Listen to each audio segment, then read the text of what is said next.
Welcome to my YouTube channel back from the jaws of danger. आज हम जो जंगलों में कुछ फ्री की चीज़ होती है, अनरियलिस्टिक सी चीज़ लगती है, जो हम सुनते तो हैं बट उस पर मानने पे तैयार नहीं होते हैं। ऐसे कई किस्से होते हैं जिनको हम सुन तो लेते हैं बट वो हमारा दिल नहीं मानता है कि हम उस पर बिलीव करें, बट ये होता है। ये मेरे बचपन से मैंने ऐसे बहुत से किस्से सुने थे और अभी तक सुन रहे हैं। और सबसे लेटेस्ट अभी हाल की बात है कि मैं एक यूट्यूब चैनल देख रहा था जिसमें बड़े फेमस हंटर हैं, लखपत सिंह रावत, जो उत्तराखंड के हैं। उन्होंने कम से कम 60 लेपर्ड्स और टाइगर थे, उसमें 3-4 टाइगर्स है, बाकी मैनेटर लेपर्ड से उनका शिकार किया था। उन्होंने जिक्र किया है एक पर्टिकुलर लेपर्ड का जिसको बोला जाता था अल्कोहलिक लेपर्ड। अब अल्कोहलिक लेपर्ड वो इसलिए नहीं था कि वो अल्कोहल लेता था, बट उसके जितने विक्टिम्स थे ज़्यादातर अल्कोहलिक थे। ये ना कमाल तो ये होता था, कहते थे कभी कभी तो एक ग्रुप होता था 5-6 लोगों का, बट वो जो अल्कोहलिक था ना उसी को पिक करता था and used to kill them. तो अब सुनने में बड़ा अनरियलिस्टिक लगता है कि भाई ये कैसे हो सकता है, कभी सुना नहीं, बट ऐसे बहुत किस्से हैं जंगलों के अंदर। तो एक तो ये हो गया। एक टाइगर था जो कॉर्बेट भी था, जो लेडी किलर माना जाता था कि वो औरतों को ही मारता था। इसी तरह कॉर्बेट साहब के टाइम पे उत्तराखंड में एक केसेस होते थे, तो उसमें भी एक आध लेपर्ड था जो लेडीज पे टारगेट करता था। तो बड़ा अनरियलिस्टिक सा है बट ये सच्चा है। बट आज जो मैं किस्सा सुना रहा हूँ वो भी कुछ ऐसा ही किस्सा है कि आपको यकीन तो नहीं होगा कि ये पॉसिबल है ना। ये मेरे फादर के टाइम का है कि उस समय वही मध्य प्रदेश में बड़ा लंबे टाइम तक रहे थे ड्रिलिंग के सिलसिले में। तो जंगलों में रहा करते थे जहाँ भी ड्रिलिंग हो रही है, कहीं कोल का है, कहीं और किसी चीज़ का, आयरन ओर का है। तो ये मैं आपको किस्सा बता रहा हूँ 70-71 का। तो अब तो ये छत्तीसगढ़ में इलाका आ गया, पहले वो MP में ही था। तो जहाँ का ये केस मैं आपको बता रहा हूँ कि एक टाइग्रेस थी जो बड़ा आतंक मचा रखा था उसने अगल बगल के गांव में। हमारे फादर का कैंप था वहाँ पर। तो शुरू में तो वो जानवर उठाती थी, बाद में कुछ ह्यूमन किलिंग्स हो गई, कुछ गांव के लोग मर गए, और एक दो जो हमारे कैंपर्स थे उनके ऊपर भी, जो कैंप करते हैं ऊपर जाते थे, जो साइड पे थे, वहाँ भी अटैक हुआ। लकीली द गॉड सेव्ड, अपने आप को बचा लिया। तो बहुत हल्ला होने लगा गाँव में। तो आखिरी में फॉरेस्ट डिपार्टमेंट को उसको मैनेटर डिक्लेयर करना पड़ा। जब वो मैनेटर डिक्लेयर हो गई तब उस समय मेरे फादर थोड़ा नागपुर में काम के लिए आए हुए थे। तो एक दो लोकल शिकारी इन बिटवीन उसके पीछे गए थे बट उसको मार नहीं पाए थे। तो जब मेरे फादर लौट के कैंप में आए तो जो DFO थे, वो डिस्ट्रिक्ट फॉरेस्ट ऑफिसर, वो मेरे फादर के पास मिलने आए और उन्होंने रिक्वेस्ट किया कि साहब आप अगर ट्राई करना चाहते हैं तो आप ट्राई करिए। तो क्योंकि मेरे फादर थोड़ा यूज्ड थे और कैंप का जो स्क्वाड रहा वो भी साथ में रहता था, गांव के भी लोग रहते रहे, फॉरेस्ट के भी लोग आते थे। तो ये हुआ कि चलिए कल मैं इस चीज़ को डिसाइड करता हूँ। कल की बात थी टुमारो, और उसी अगले दिन जब ये बात करके DFO चले गए, अगले दिन बिल्कुल कैंप और गाँव के बीचों बीच एक जंगल था जहाँ पर वो उनका किसी गाँव वाले की एक भैंसी चरते चरते उस जंगल की तरफ आ गई। उस टाइग्रेस ने उसको मार दिया। मार के वो खींच के काफ़ी लंबा ले गई। टाइग्रेस के आप जानते हो कि जबड़ों में बड़ा ताकत होता है, तो खींच के लंबा ले गई। और फिर जब तक गांव वालों को पता लगा तब तक इवनिंग होने लगी थी। तो उन्होंने उसके पास जाना मुनासिब नहीं समझा, क्योंकि आप जानते हो कि कोई भी अगर वो शिकार है टाइग्रेस के पास तो वो एग्रेसिव हो सकती है। पता नहीं कब की भूखी होगी, बहुत दिनों के बाद शिकार किया होगा, और बिकॉज सस्पेक्ट तो यही हो रहा था कि यही ही जिसने ह्यूमन किलिंग्स भी की थी उस एरिया में। मेरे फादर को ये डर था कि भाई अगर ये मैनेटर्स है, टाइग्रेस मैनेटर हो गई है, तो हमारे यहाँ के जो स्टाफ है वो तो काम करने से मना कर देंगे। विलेजर्स को खतरा था, निकलना मुश्किल हो जा रहा था। वो बहुत बार कईयों में अटैक कर चुकी थी, यानी वो बड़ी अग्रेसिव हो गई थी। वो इंसान को देखते ही एकदम लपकती थी, पकड़ पाए ना पकड़ पाए, बट वो एक ट्राई जरूर करती थी। तो उसको मारना बहुत ज़रूरी हो गया। तो मेरे फादर जो है उन्होंने अपनी हामी भर दी, और फिर एक बड़ी सी चारपाई है वही लगती थी। वो चारपाई जो पाए थे अच्छे से पेड़ के बीच में बढ़ा दिए जाते थे, ब्रांचेस के बीच में अच्छे से उसको बांध दिया जाता था, क्योंकि एक बार आप मचान में चढ़ गए तो फिर रात भर आप फिर उसी में बैठेंगे। जो भी आपको करना है, आपको वॉशरूम जाना है तो सब ओके, आप एक बार चढ़ गए तो once you are on the machan, फिर अर्ली मॉर्निंग में जब स्टाफ आएगा और आपको देखने के लिए कि भाई मारा है कि नहीं, और जंगल में अगर कोई शिकार गोली वोली मारता है कोई तो आवाज़ बहुत दूर दूर तक जाती है। तो पहले दिन ऐसे ही हुआ कि मेरे फादर बैठे और उसमें उनके फादर का एक हेल्पर था जो टॉर्च 5 सेल वाली लेके बैठता था हमेशा, वो उनके साथ मचान पे बैठा। पहले दिन कुछ नहीं हुआ, रात भर आप जानते हो कि इतना आसान नहीं होता मचान पे बैठना, मच्छर और चींटियाँ, कभी कभी तो सांप भी रेंग जाते हैं, तो it's very difficult. I was very small जब ये देखता था कि ये मचान बंद रहे हैं, तो मैं तो खाली इमेजिन करता था कि कितना मुश्किल है, and specially for my father who was a handicapped. मैंने जैसे पहले भी बोला है, तो उनके लिए कितना मुश्किल होता था कि आप एक हाथ से ऊपर मचान चढ़िए और फिर एक हाथ से आपको राइफल शूट करना इन सच अ अनकम्फर्टेबल सिचुएशन।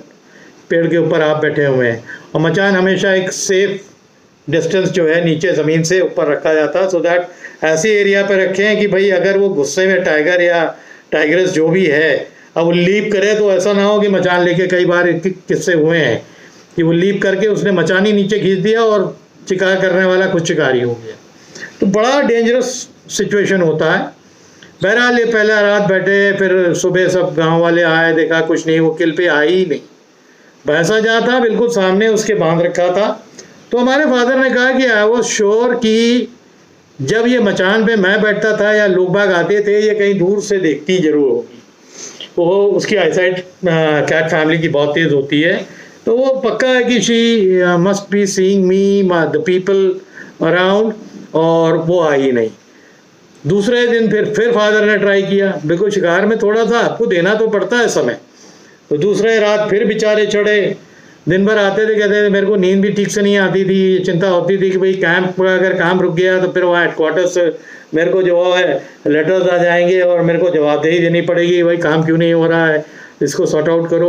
तो ये स्टेट गवर्नमेंट पे भी प्रेशर होता था, बिकॉज सेंट्रल गवर्नमेंट का अगर कोई काम कहीं किसी जंगल में होता है कि भाई जंगल की सेफ्टी फॉरेस्ट डिपार्टमेंट की है, तो वो देखे। तो सेकेंड डे भी बैठे रात भर, और सेकेंड डे भी वो नहीं आई, नाइट में दूसरी रात भी वो नहीं आई। तो तीसरी सुबह जब लोग आए तो उनमें से कुछ विलेज का एक हेड था, वो बाबा के पास आया, उसने बोला कि साहब अगर आप बुरा ना माने तो आपसे एक बात बोले। तो बोलिए। बोले कि साहब हमारे यहाँ तांत्रिक महाराज हैं, उनका ये कहना है कि भाई वो साहब जाके मचान में 2 दिन उस शेरनी के चक्कर में बैठ रहे हैं और उस शेरनी ने इतना आतंक मचा के रखा हुआ एरिया में, तो मैं उस शेरनी को अपने तंत्र विद्या से उसको शिकार पे बुला सकता हूँ। तो जब वो प्रधान ने हेड ने बताया फादर को, तो फादर हालांकि ये सब चीज़ ज़्यादा मानते नहीं थे, बट पता नहीं क्यों उन्होंने हामी भर दी कि चलिए ये भी ट्राई करते हैं। तो थर्ड नाइट यही तय हुआ कि अब फादर, वो जो हेल्पर था वो एंड तांत्रिक, इनको मचान में बैठाया जाएगा। ये लोग मचान में बैठे और मचान में बैठ, जब उजाला होता तभी आप बैठ जाते हैं, बाकी जो आते हैं लोग वो चले जाते हैं, क्योंकि आपको मालूम है कि एक शेरनी ने शिकार कर रखा है, वो है इसी विसिनिटी में, वो कहीं किसी के ऊपर, एंड शी इज अ मैनिटर।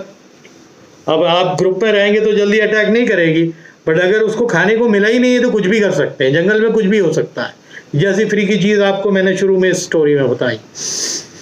तो तीसरी रात को ये लोग अपना चढ़ के बैठ गए, जो भी आपको अगर जाना है, वॉशरूम जाना, चढ़ के अपना बैठ गए। पानी था, थोड़ा बहुत खाने को ले लेते थे, बिस्किट्स थे वो ले लेते थे, ज़्यादा आवाज़ भी नहीं कर सकते जंगल में, है ना। उस ज़माने में तो ये सब नहीं आते थे, चिप्स विप्स का तो था नहीं सिस्टम, जो भी था थोड़ा सा अपना अपने डब्बे में अपना डाल लिया। भूख लग रहा है रात में तो सब्जी पराठा ये सब ऊपर रहता था। और 8 बज गया, 9 बज गया, 10 बज गया, 11 बज गया, 12 बज गया, 1 बज गया। फादर कहने लगे मेरे को नींद ही आ गई। नींद आ रही थी तो पीछे एक बड़ा मोटा ब्रांच था, उन्होंने अपना गर्दन ऐसे टेका, सामने राइफल रख दी, एंड उनको नींद से भी आने लगा था। और वो जो लड़का था साथ में, उसको भी बोला कि भाई तुम भी रेस्ट करो, अभी तो कुछ है नहीं। 2 बजे के आसपास, एंड जो तांत्रिक थे वो कॉन्स्टेंटली अपनी आंख बंद करके कुछ पढ़ रहे हैं, पढ़ रहे हैं, पढ़ रहे हैं, पढ़ रहे हैं। तो 2 बजे के आसपास फादर ने शिकार पे, क्योंकि इनको नींद आ गई थी तो इन्होंने उसको अप्रोच करते हुए सुना ही नहीं। वो जब शिकार पे आई, उसने जो खाना चालू किया, वो हड्डी को तोड़ने की आवाज़ आई ना, तो इन लोग की दोनों की आंख खुली। तो इन्होंने अपना राइफल तैयार किया, उसको इशारा किया, बोलते तो है नहीं शिकार के टाइम पे कि भाई तुम अपना वो तैयार रखो, और वो टॉर्च जलाते जल्दी जानवर चांस देगा नहीं, मैं चांस लूँगा। और बड़ा अच्छा एक एरिया था जिसपे एक सामने एक छोटी सी ब्रांच थी जिस पर वो राइफल वो रख सकते थे, आराम से एम ले सकते थे।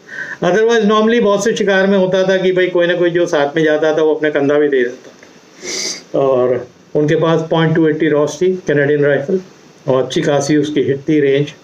तो उसने जैसे ही टॉर्च दिखाया बंदे ने, तो वो ऐसे बैठी हुई थी, ऐसे पूरा बॉडी उसकी दिख रही थी। तो आराम से एक बहुत बड़ा टारगेट फादर को मिल गया। उन्होंने 2 शॉट लिए, धड़ाक धड़ाक, और उसको लगी। और जब लगती है ना, शेर की जो गर्जन होती है, चोट की, गुस्से की, वो जो दहाड़ के भागी वो पेड़ की तरफ, जिस पेड़ पे बाबा लोग थे। इसका मतलब पक्का था कि वो रोज देख रही थी इनको चढ़ते हुए। तो वो दहाड़ी और भागी, बड़ी जोर से कूदी गुस्से में कि अगर उसका बस चलता तो मचान अचान के साथ तीनों को नीचे गिरा ही देती। बट वो पहुंच नहीं पाई, और पहुंच नहीं पाई तो उसने फिर पेड़ को बहुत नोचा, और गुस्से में, बिकॉज शी वॉज ब्लीडिंग, तो वो जो रोर थी ना, तो वो रोर के साथ साथ जो दर्द था वो महसूस हो रहा। फादर ये बोल रहे थे, आई कुड फील कि she was in pen, and वो गोली लगने से जो खून निकल रहा था उसकी वजह से वो पेड़ के पीछे वाला जंगल है उसकी तरफ भाग गई। जब भागी तो गोली की आवाज़ शायद रात को कैंप पे भी आ गई थी, विलेज पे भी आ गई थी, और फॉरेस्ट का जो बैरियर था वहाँ भी आ गई थी कि भाई 2 गोली चली तो है। और फादर ने बोला, हम लोग फिर पीछे की तरफ मुँह करके बैठ गए कि उधर से कहीं आके दोबारा ना अटैक करें। बट एक बार वो इंजर्ड हो जाएगा तो मेरे ख्याल गोली बिल्कुल सही जगह कहीं पड़ी होगी, तो वो फिर आई नहीं। बट बहुत कराने की आवाज़ इनको रात भर उसकी आई। करीब करिए कि जब 2 बजे लगी थी, वहाँ से जब वो भागी थी, 4:30-5 बजे तक वो she was alive and she was roaring या इन पेन। वो साफ पता लगता था कि वो रोर थी कि जो चीज़ बर्दाश्त नहीं हो रही है बॉडी के अंदर, क्योंकि शी वॉज ब्लीडिंग, बिल्कुल ब्लीड करती जा रही होगी, और वो समझ रही हुई कि हमें चोट लगी हुई है।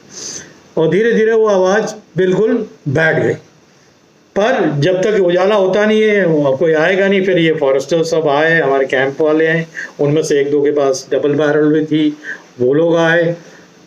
उतने में आपको एक किस्सा और बताऊं कि जब ये दहाड़ के ऊपर कूदी तो हमारे जो तांत्रिक महाराज थे, भैया तंत्र विद्या तो उनकी बहुत अच्छी थी, बट वो जंगल के अंदर का जो दहशत होता है ना एक शेर का, वो क्या होता है, वो जब कूदी थी तो वो धोती जो पहन के आए थे उन्होंने धोती गीली कर दी, और मचान के ऊपर आप बैठे हुए हैं। तो फादर तो थोड़ा दूर थे, जो बंदा था वो बिल्कुल बीच में था। तो उसने फिर फादर को बताया कि साहब महाराज साहब ने जो है पेशाब कर दिए करे। फादर ने कहा कोई बात नहीं भाई, ये नेचुरल है, हम लोग तो, मैं एक्सपीरियंस हूँ, मेरे को मालूम है, ये पहली बार आए हैं। और इतनी गर्जन, गुस्से की गर्जन आप सुन ले ना, एक नॉर्मल शेर को जो आजकल आप जाते हैं जीप में, कभी कभी आप वीडियोस में देखते हैं कि वो चेस करती है, उसी में लोगों की हालत ख़राब हो जाती है जबकि वो व्हीकल के अंदर रहते हैं। उस ज़माने में तो लोग, मैंने कितनी बार जंगलों में पैदल फादर के साथ ट्रैवल किया है। उनकी राइफल रहती थी, मैं डबल बैरल लिए रहता था, जो रहती थी वो जंगलों में जाना पड़ता था। ऐसी जगह जाते थे, ऐसी जगह ट्रेनिंग होती थी कि आप एक तरह जीप वहीं जाके रुक जाती थी, then you have to walk it up. तो खैर सुबह जब लोग आए तो फिर उसका जो ब्लड ट्रेल था उसको फॉलो किया गया, देखा गया। तो वहाँ से, जहाँ से उसको गोली लगी थी, वहाँ से करीब आधा किलोमीटर आगे जाके वो मरी हुई पड़ी मिली, एक्सेसिव ब्लीडिंग की वजह से। वही बेसिक कारण होता है। फिर उसका वो जो फॉरेस्ट वाले आते हैं, जांच पड़ताल करते हैं, तो उसमें उसकी एक पाँव में भी इंजरी थी and she was quite old. And ये बात जो मैं आपको बता रहा हूँ वो वहाँ से जहाँ से ये मारी गई थी वहाँ से करीब 3-4 किलोमीटर दूर ऑन रोड जो एक मेन रोड जाता था, वहाँ पर एक सरदार जी थे, बहुत पुराने, बहुत बुढ़े थे सरदार जी। वो अपनी ढाबा या गुमटी जो भी लगाते होंगे वहाँ वो लगाते थे, और जो ट्रैकर्स और जो भी लोग वहाँ से ट्रैवल करते थे चाय नाश्ते के लिए उनके यहाँ जंगल के बीच में रुकते थे। And there was a small boy working in that shop. तो उनको जब पता लगा कि वो शेरनी मारी गई है, वो गांव में बहुत जल्दी जल्दी अब हवा उड़ जाती है, तो वो जब आए तो फादर से मिलने के लिए दोपहर में कैंप में आए। तो फादर ने जब पूरा किस्सा उनको समझाया तो उन्होंने बोला कि साहब मैं अब कैसे बिलीव कर लूँ, ये शेरनी मेरे ढाबे के सामने से रोज रास्ता क्रॉस करके वो सामने वाले जंगल पे जाती थी, फिर उधर से इधर आती थी, एक पानी का वो था हुआ शायद पानी पीने जाती, तो वहाँ पी के फिर आती थी, और आज तक नहीं हुआ कि वो हमारे ढाबे पे आए, गुर्राए या अटैक करे। And this was very strange. तो ये भी एक बड़ी स्ट्रेंज चीज़ है कि वो जाके विलेजर्स को अटैक कर रही है, कैंप हमारे जो है फादर के कैंप वाले उन पे अटैक कर रही है, जानवरों पे अटैक कर रही है। बट वो छोटी सी एक गुमटी थी जहाँ से वो रोज पास करती थी, उस गुमटी में वो कभी नहीं आई, रोज सरदार जी को देखती थी अपना, और फिर उधर से क्रॉस करके चली जाती थी। At that day he was very sad कि कह रहे हैं साहब इसको हमने छोटे से देखा है। I think that was the कारण, वही एक कारण था कि वो पहचान गई थी उनको, क्योंकि जब वो छोटी होगी, यानी छोटी है ना, यंग हो गई होगी, इंडिपेंडेंट हो गई होगी, जब भी वो पैदा हुई होगी, तो वो एरिया उसका ही था, तो वो वहाँ से जाती होगी, फिर रोड क्रॉस करके आती होगी, एंड वो गुमटी अक्सर क्रॉस करती होगी। तो he was feeling very sad कि भाई मैं तो यकीन नहीं कर सकता हूँ कि ये मैनेटर हो गई है, बट वो मैनेटर हो गई थी, और उसका कारण फॉरेस्टर्स ने बता दिया कि ये अभी बहुत एज हो गई है। I think she was nearly 14-15, तो बहुत बड़ी एज होती है एक टाइगरस के लिए, और उसके बाएं वाले पंजे पे भी चोट थी, तो उस कारण वो जानवरों को नहीं दौड़ के पकड़ सकती थी। और that was the only reason कि वो जो गांव में बंधे हुए जानवर थे उनको अटैक करने लगी, और फिर धीरे धीरे इंसान के ऊपर भी आ गई, और इसी कारण उसका अंत हो गया। दिस वाज अ स्टोरी कि जो मैं भी यकीन नहीं करता था कि आप किसी तांत्रिक को बोलें, बाबा साहब को बोलें कि आप बैठें और हम बुला लेंगे। तो लकीली मैं फादर तो ये कह रहे थे कि वो तीसरे दिन के बाद तो फिर मैं दोबारा नहीं बैठता, क्योंकि मेरे को हेडक्वार्टर वापस जाना था। बट देखिए तांत्रिक साहब बैठे, शाम से लेके 6 बजे से बैठे 8 घंटे के बाद उनकी जो तंत्र शक्ति थी उसकी वजह से आई, कि वो अपने से भूख से आई, कि अगर हम फॉरेस्ट के लैंग्वेज में बोलेंगे तो मैं तो ये बोलूँगा कि भाई वो भूखी होगी, और 2 दिन से इन लोगों को देख रही होगी कि उसके शिकार के ऊपर लोग बैठे हुए हैं, तो नहीं आ रही होगी। तीसरे दिन जो है शायद वो बिल्कुल बर्दाश्त नहीं कर पा रही होगी, वो आ गई। शायद यही कारण था कि उसका अंत होना था, इसलिए वो आ गई। अदरवाइज कोई थोड़ी इंटेलिजेंट टाइग्रस होती तो शायद ये सब देखती कि उसके ऊपर बैठे हुए लोग, बट इसीलिए शेर है। तो उसने 1-2 दिन तो बर्दाश्त किया, फिर वो बेचारी को भूख शायद बर्दाश्त नहीं होगा, फिर कोई चीज़ हो सकता है, कुछ शिकार उस दौरान उसने ट्राई किया हो, but because she was injured and old तो वो मार ना पाई हो। उम्मीद करता हूँ कि आप को ये स्टोरी जो है बहुत पसंद आई होगी। अगर पसंद आई है तो इसको आप सब्सक्राइब करिए और इसको शेयर करिए, ताकि और लोग जो इस स्टोरी को देखें। मेरी अपनी निजी लाइफ की स्टोरीज़ में डालता हूँ हमेशा, मेरे फादर की, मेरे वेरी क्लोज मामा लोग हैं, नाना लोग हैं, ये लोग सब शिकार करते थे एक टाइम पे। इनकी बड़ी इंटरेस्टिंग स्टोरीज़ हैं, और मेरी तो अभी की ही कुछ स्टोरीज़ हैं, वो भी मैं अभी धीरे धीरे डालूंगा। इसके पहले आपको सिक्किम वाली डाली थी, उत्तराखंड की भी एक स्टोरी डाली थी, और भी डालता रहूँगा। उम्मीद करता हूँ कि आपने ये स्टोरी पसंद की होगी और आप लोग एंजॉय करेंगे। Till then, thank you.